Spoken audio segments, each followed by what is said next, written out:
Members of the Awakening Council, Iraq's self-styled community volunteer force, take off their uniforms in protest after the naked bodies of 2 women were found by the banks of a river. Witnesses claim the victims were last seen being taken away by Iraqi police, and Diyala's Awakening Council has accused the security forces of concealing the murders. They've demanded the removal of the province's chief of police. Instead, he was promoted by the government in Baghdad. And now the council is threatening to quit the fight against Al-Qaeda. The deadline was Friday after midday prayers. We hereby declare suspension of all cooperation with both US military, Iraqi security forces and the local government. We also declare the closure of all our premises.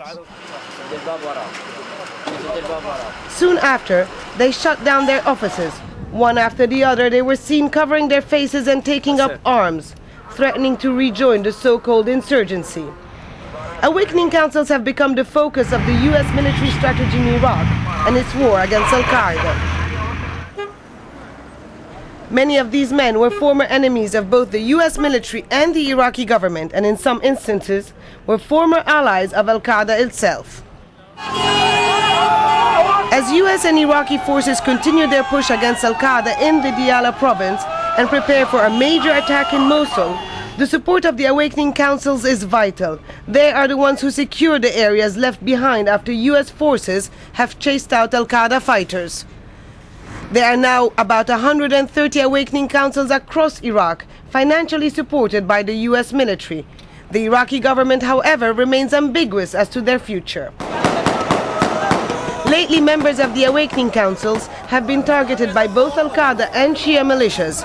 About 100 have been killed in January alone.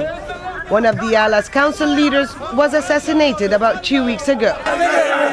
Whatever the outcome of this crisis, it's a huge blow to US efforts at a time where they need to convince more and more Iraqis to form their own local councils. It's the only way to hold security gains. But frustration has been growing among these councils, many feeling the government isn't forthcoming enough. Now Baghdad and the US military need to quell this crisis in Diyala before other councils in other provinces start voicing their own grievances. Hoda Abdel-Hamid, Al Jazeera, Baghdad.